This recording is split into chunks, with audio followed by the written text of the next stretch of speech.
My video for October the 15th, 2019 is video number 3237, and the title is a question. Can the tail wag the dog? It's a rhetorical question. What I really mean to ask is, can the creature move the creator in any meaningful way? It all comes down to the question, does God really answer prayer? Or can we make significant changes that will shift the world from insanity and corruption to what I used to think of as common sense or divine justice? Like many other terms of idealists, justice seems meaningless when there are criminals in high places who can get away with almost anything. Those of us who would like to see truth and justice for all, and yes, meaningful peace on earth, would end the most profitable business ever devised by demonic charlatans that were allegedly kicked out of the temple by Jesus. Yeah, those damned money changers again, the ones that were rightly called a generation of vipers. Yes, I'd like to be able to make a difference, to know that my life counts for something. That's not easy, and perhaps impossible on a planet where everything is inverted, turned inside out and upside down, where words have duplicitous meanings. Yes, I understand. No, I do not stand under the alleged authority of corrupted institutions by any name. As those of you that have been listening every day in the recent times with me, you know that I'm going through a very challenging period as I approach my next birthday, which is less than a week away now. Well, actually, when I'm recording this, it's exactly 1 week away. And I'm wrestling with concepts that I've had my entire life. And the idea of answering prayer, some suggest, means that when we ask for something, we're acknowledging that we don't have it. Exactly. Exactly. That's the whole point, isn't it? It's to ask for talents, gifts, and abilities to be rejuvenated if, in fact, they've been turned off, as many suggest, and as I've believed in various points of time in my life. And I'm challenged. I'm challenged to try to make sense of a world that, as I said, is insane, where the most corrupted individuals seem to sit at the top of the political structure, but not just the political structure, the religious structures. And of course, the one that controls them all is the financial structure. These individuals were not well liked 2,000 years ago, if indeed that's the period of time that the New Testament was written. As I said, Jesus called them a generation of vipers and an offspring of Satan, or of the wicked one. They were not nice people then, and they're not nice people now. And some would also suggest that because there is a time limit on how much time they could operate their criminal enterprise, if you will, that time is running out as we move into a new age, which of course I thought was going to come in 2011, 2012, in that general period of time. Well, here it is 2019, and it still hasn't happened. I know you've heard me repeat that again and again, because that's how I am perceiving reality. And yet I have friends, as I keep on saying, that say, Ron, what you focus on expands. So if you're focusing on what you don't have, you're going to get more of what you don't have. Well, that's a problem.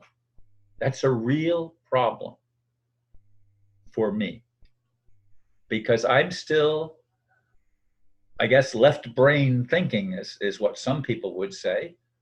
Although I also have had throughout my life an intuitive sense that is beyond my brain. I mean, I have had experiences where I have done things and connected with things that there was no logical, if you will, explanation for how they could possibly be true and how they could have happened the way they did. And yet they did. And the times that those things happened were not times that I was asking for anything. They just came. The times that I feel a lack and I'm asking for help, the help doesn't come. The manifestation doesn't appear. And I'm left scratching my head in wonderment. What is this all about?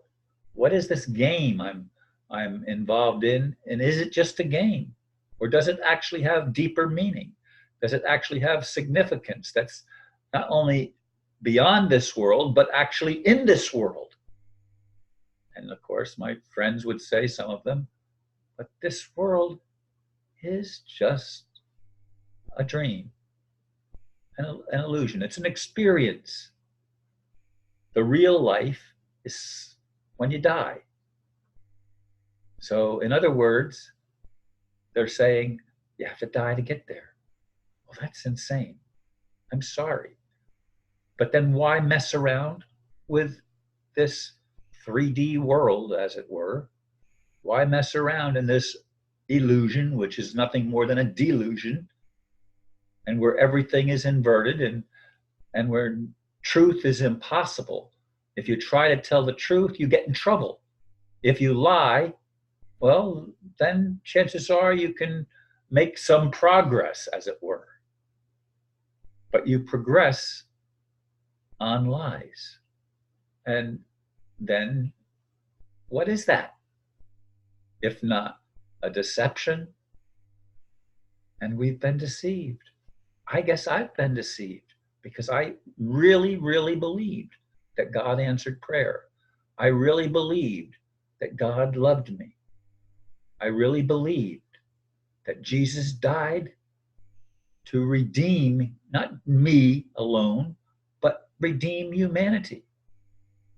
And I believe that God has spoken in all religions, not just Christianity and not just some sect of Christianity, but in all religions there are elements of truth, and there is great deception in all of them. No exceptions. No exceptions. They say, Ron, which one is the closest to the truth?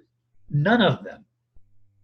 The only thing that's closest to the truth is that we're supposed to love one another. We can't love one another, though, if we're set apart in warring camps and we are prevented or unwilling to even listen to others. That's why I've tried to build bridges. I know you've heard me say that again and again and again if you've been listening. I want to build bridges that connect us all. I'd like to see all of humanity redeemed. I'd like to see the fallen angels redeemed. I'd like to see the universe made sensible without the constant warfare, without the constant bullcrap that has gone on and on and on. I'd like to see us to be able to live in harmony with the planet, with the animals and the trees, and with each other. But that seems like an impossible dream. It seems like something that we just simply are unable to reach out and grab it and bring it to our hearts and bring it into our experience day by day. So dreamers like me, as we get older, are left frustrated. That's where I am. I'm frustrated. Welcome to my world. Namaste.